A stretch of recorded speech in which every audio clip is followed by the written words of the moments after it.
Hello, ladies and gentlemen, and being a producer of Wrestle Massacre as well as Inside Movies Galore, I am David Streggy, and welcome to Delusions of Grandeur. Enjoy the reviews. I certainly did.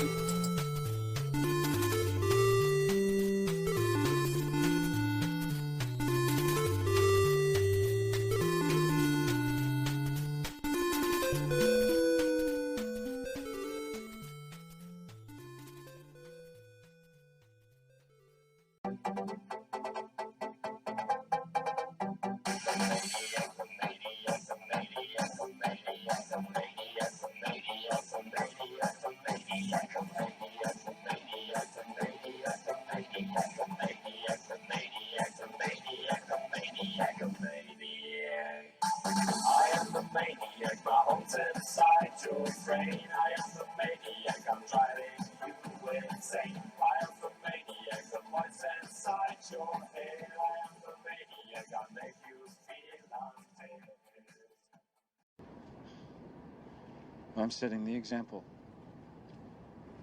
And what I've done is going to be puzzled over and studied and followed forever. Yeah. Delusions of Grandeur. You're no messiah. You're a movie of the week. You're a fucking t-shirt at best.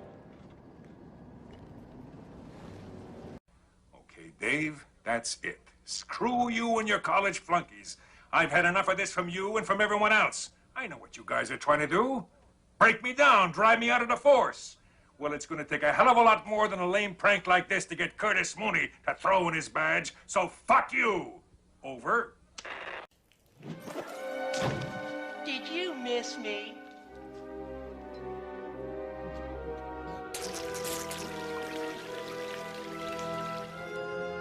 I guess not.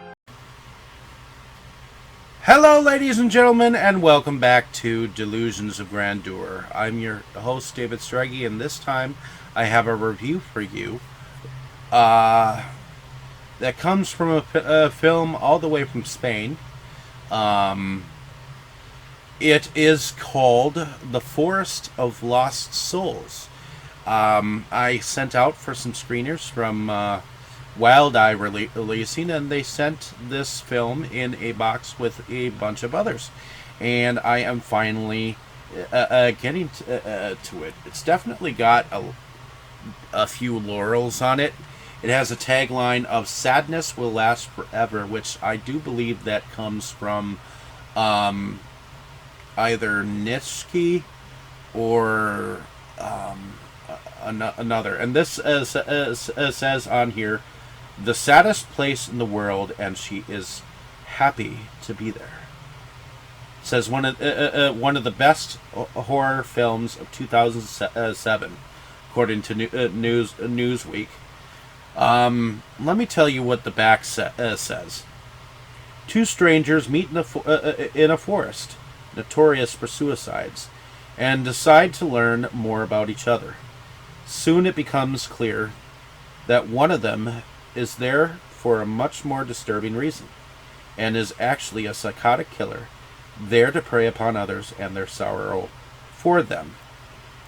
What I do want to say is, though it's put out by Wild Eye releasing, it's 2203 Studio that presents this film, and it is directed by José Pedro Lopes, from the production company of Anexo 82. It did have 4 wins and 6 nominations. In 2017, it was a winner of the Best Director for Brooklyn Horror Film Festival. Also, at Balboa Fantasy Film Festival, it won Best Film. At 666 Horror Film Festival, it won Best Film. It was the Jury 666 Award there. The origins of this particular film was basically located in Portugal, United Arab Emirates, Russia, and Spain. In 2018, at Cine Euphoria, it won Best Original Music for Emmanuel Gracio. It was the Best Original Music winner. It had a nominee for the Best Trailer, Poster, Supporting and Cinematography and Supporting Actor, George Mota, and Danielle Love won Best Actress, and there was a Best Director award. Francisco Lobo was a nominee. So also at the Bistro in Spain, it was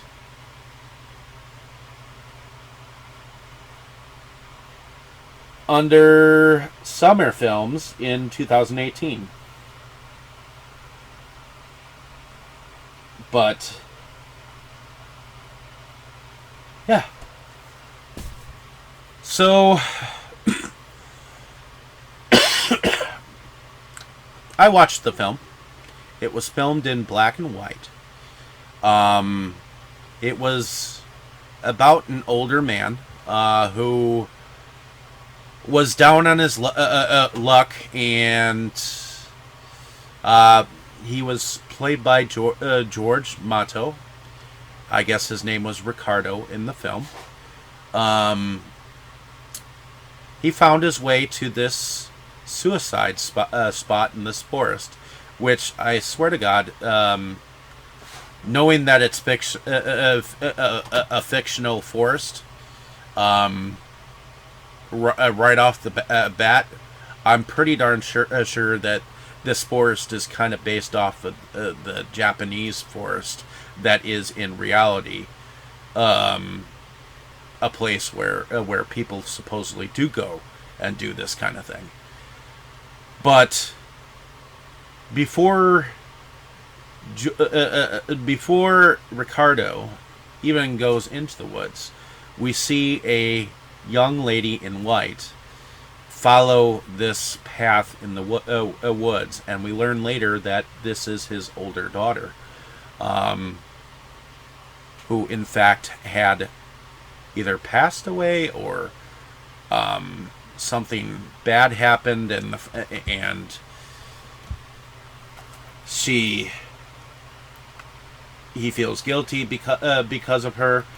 Regardless, he goes into the woods with a knife, ends up picking the same spot as this other younger girl who definitely has some animosity towards him for picking her spot, I guess.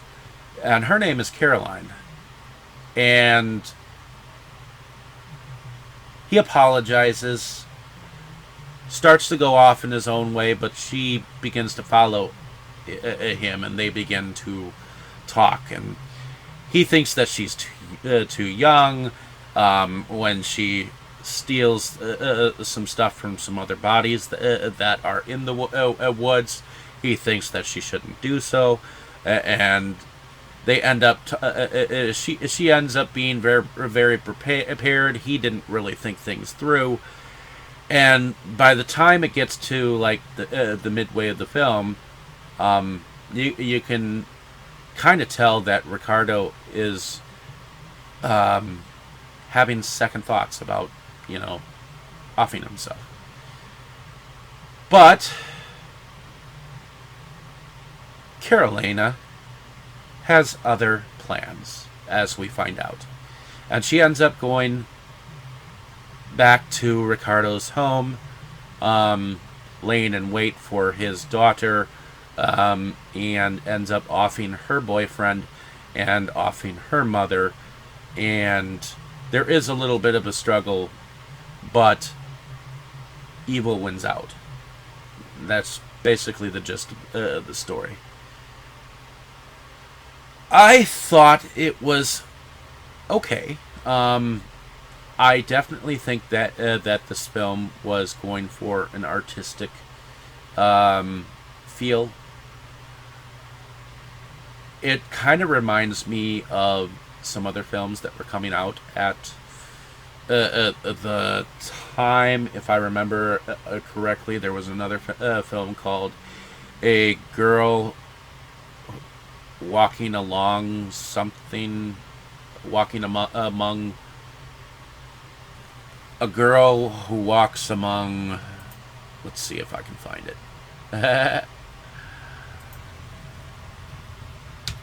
A girl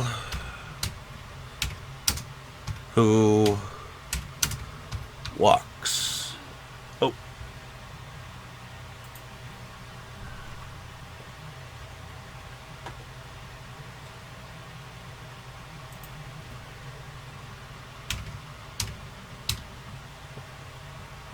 A Girl Walks.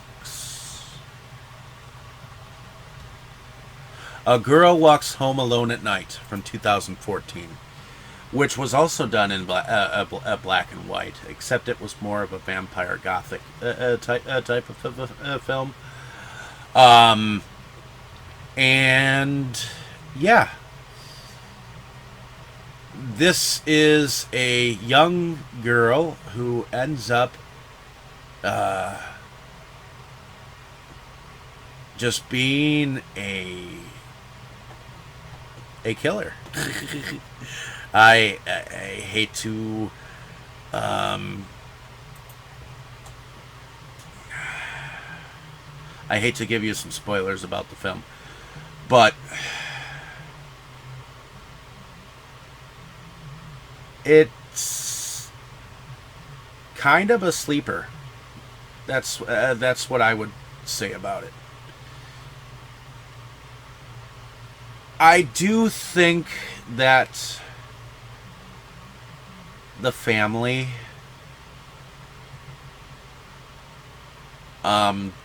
might have the ability to eventually work things out. The daughter, she does seem to hold some anger against her father, and I guess they were kind of waiting for him to come home, and there were really no surprises for me except for maybe the ending. It was kind of predictable, but I did like it, and I did enjoy it for what it was. If you enjoy films where people just kill people for the simple fact of enjoying killing them, and what leads up to it, and how she made be a stalker. I did like the area locations that were used. It did look very cool in black and white. I do think that there was a little bit of some high-tech filming, especially when you get that aerial shot of the trees in black and white. That was kind of cool. The representation of the dead sister in the very beginning to be being the ultimate reason why the father was going into the woods to kill himself to begin with. The realization dawning on him that he didn't fully come as prepared as this girl did, but also the sort of surprise that was on his face when bad things happened to him. and the consequences afterwards. It was okay. I mean, it wasn't something to run home, get up and jump and say hooray about. It did seem like it was a fresh story. Dealing with this kind of a thing.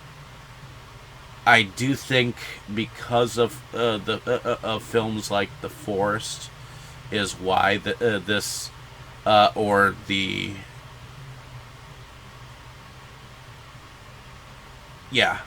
basically films like The Forest, it's done in that kind of an ilk. But other than that, you should just go out and watch the film. I'm neutral to this film, and honestly, I just want people to go out and see it. Other people thought it was great. It definitely had some laurels or festival awards, so kudos for that. I just want you to go out and see the film, and let me know down in the comments what you thought of the film. Like and subscribe to my page if you have not, and definitely let me know if you've seen it and whether you enjoy it. I'm on the fence on this one, but to each their own. In any case, thanks and enjoy. You were good, kid, real good. But as long as I'm around, you'll always be second best, see?